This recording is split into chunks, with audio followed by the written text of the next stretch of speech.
Hello friends, in the YouTube channel Advocate Amit Kumar Gupta. Today we are going to discuss the case of MANOJ B. JOSHI versus 8th Income Tax Officer. This case has been reported in 447 ITR at page number 757 and the matter has been decided by the Honorable Supreme Court on 30th August 2022. In this case, the assessee was a builder.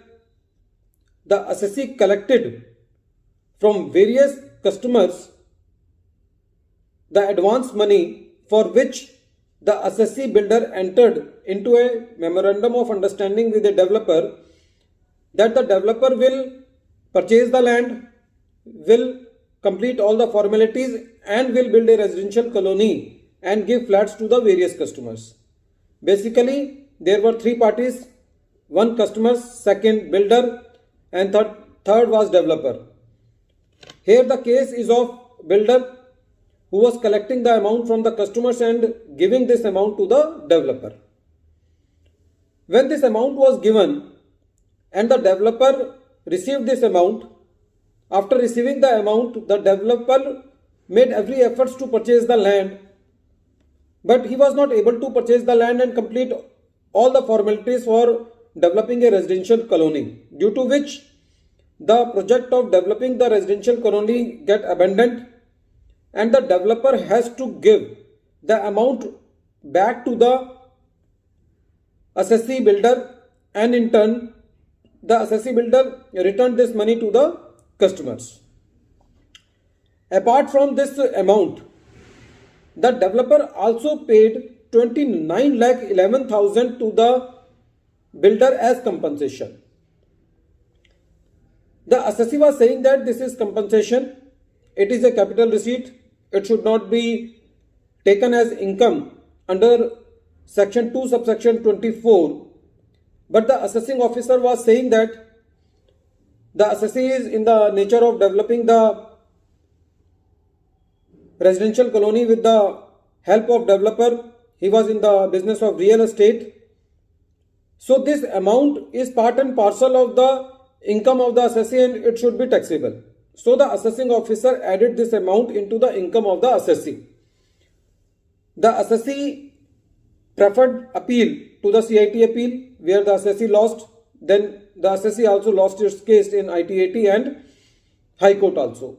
So the assessee was before the Honorable Supreme Court, and the Supreme Court also said that this amount is not because of any remission or because of any relinquishment of any right in any immovable property, and even in that case also the capital gain should have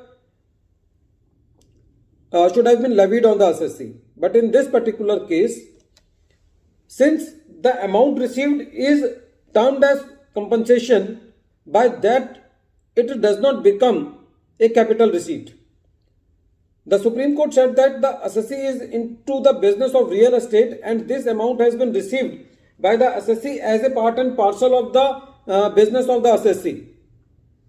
So the question whether it is a capital receipt does not arise, because it is a part of the income and it is a part and parcel of the business of the assessee. That this is a very common in the business of property dealer, or you can say builder or developing, that compensation is being received by one party from the another.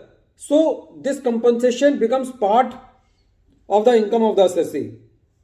In reverse also, sometimes it happens that the builder or the developer has to give the compensation. Then in that case it will become as it will qualify as an expense and can be claimed under section 37 subsection 1 also.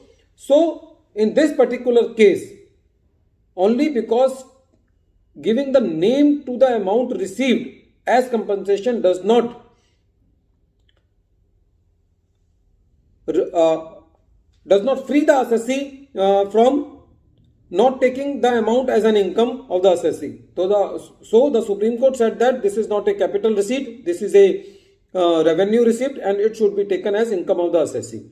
The Supreme Court did not comment on the point that whether this amount should be taken as income from other sources or income from business. So that question was not answered by the Honorable Supreme Court. But in regard to this case, I want to say that some compensations are tax free, some compensation are exempt.